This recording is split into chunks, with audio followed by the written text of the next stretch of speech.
President Trump's agenda is so popular, why do Republicans need to add additional seats to the map? Well, first of all, Kristen, you have to ask yourself, why have Democrats gerrymandered their states aggressively over the past 10 to 20 years? If you look, for example, at the popular vote in a lot of these states, and Massachusetts, where 32% of the residents of Massachusetts voted for Republicans, 0 Republican federal representatives. So we're not trying to all we're doing, frankly, is trying to make the situation a little bit more fair on a national scale. The Democrats have gerrymandered their states really aggressively. We think there are opportunities to push back against that, and that's really all we're doing. Hi, Harris. A federal court belonged to the GOP map, calling it racial gerrymandering. But Texas Republicans say this has nothing to do with race. It's about partisan gerrymandering, which many states have done before. So this decision, it was made by a 3-judge panel, including Trump appointee Judge Jeffrey Brown,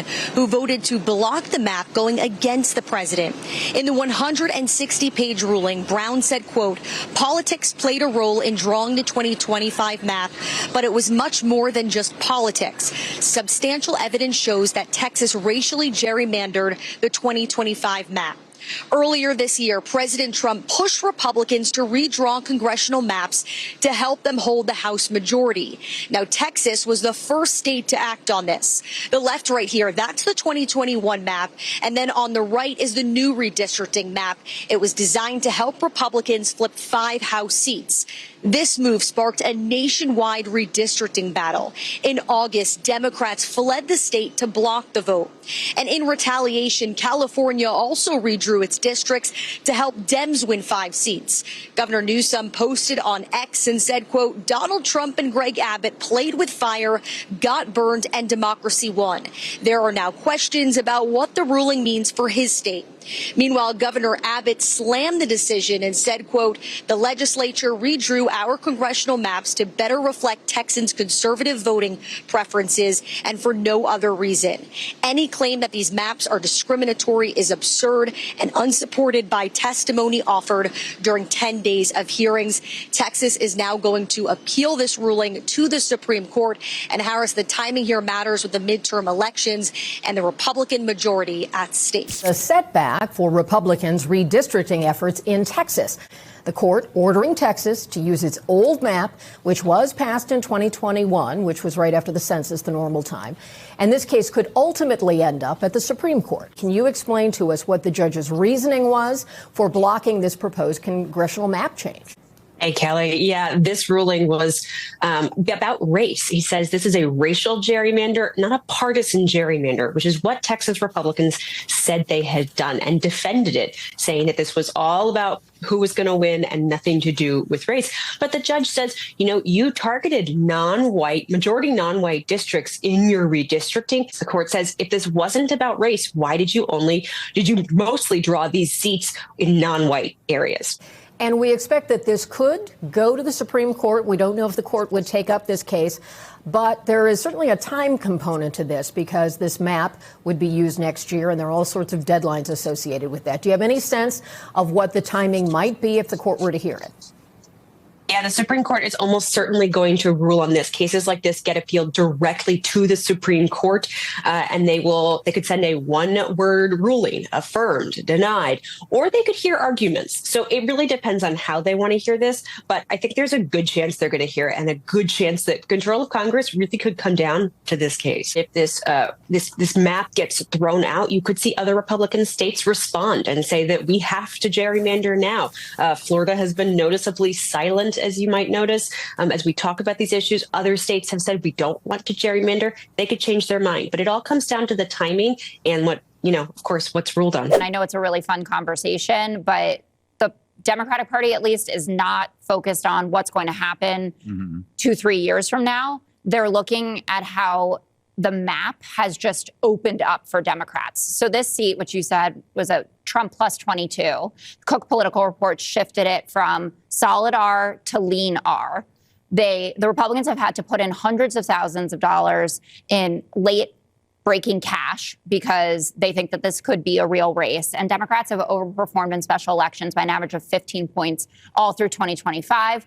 The Marist poll from today, I get it. It's an outlier with Democrats up 14 points on the generic ballot. But even if that's 8, 9 points, that's how you say blue tsunami coming your way. And then this backfiring with the gerrymandering is a massive deal. So Donald Trump asks Greg Abbott to cheat for him. They try, they fail. A Trump-appointed judge even helped with that. So now it looks like Republicans aren't going to net any seats. Indiana's running away from this as well. And the winner, Greasy Gav, with Prop 50, it looks like Democrats could end up with just an extra 3 seats.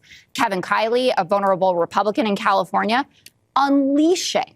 So angry because he's going to lose his seat, all because they tried to rig the system and then failed. A Trump-appointed Republican judge is actually the one that found that what Texas has done is engage in racial discrimination and racial gerrymandering. Texas House Democrats broke quorum.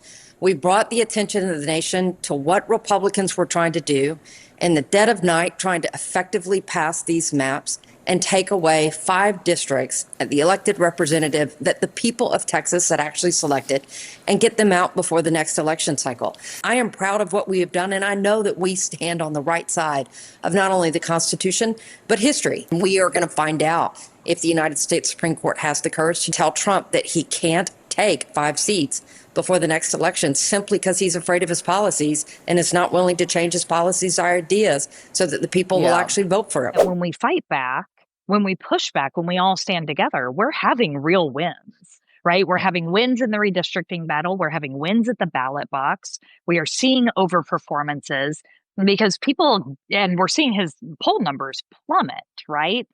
Because people understand. It's because of the things that he's doing and That's the right. person he is. Yeah. And I would posit that. And Because of the bills he's passed. Yeah. That's why people don't like it. yeah, I would also, say it's because their costs keep going up. Of course. And he's pocketed $10 billion. So, Yeah. Yeah. But I mean, this is why they're starting to gerrymander like this, because it's not only the moment in time. He didn't look at the 2026 elections in an isolated moment in time and say, oh, we're definitely going to lose 2026. We got a gerrymander in Texas. He looked at it the day after they passed the big, whatever it is, the big shitty Ugly bill. And then he looked at the day after that and said, we're not going to be able to win in 2026. We better start cheating our ass off in Texas. And also, he knew it was going to get worse. And it has been. Obviously, since that bill passed, we've seen it get worse. We've seen a shutdown. We've seen continued economic catastrophes that are all self-bludgeoning. And so I think... I mean, who could have guessed that the largest tax cut for billionaires in U.S. history was unpopular while driving up everybody else's prices? Who could have guessed? Not me, Tiffany. No, I don't know.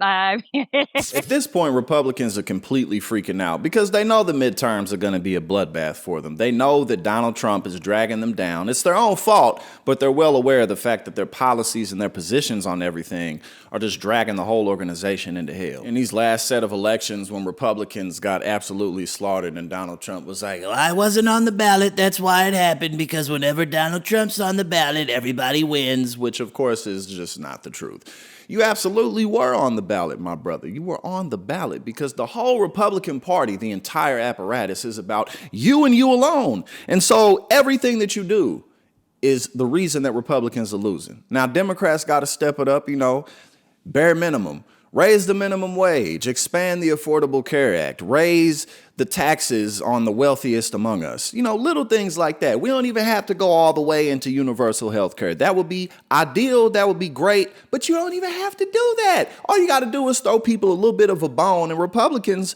will never win again, particularly not the presidential election after they sold their soul to Donald Trump.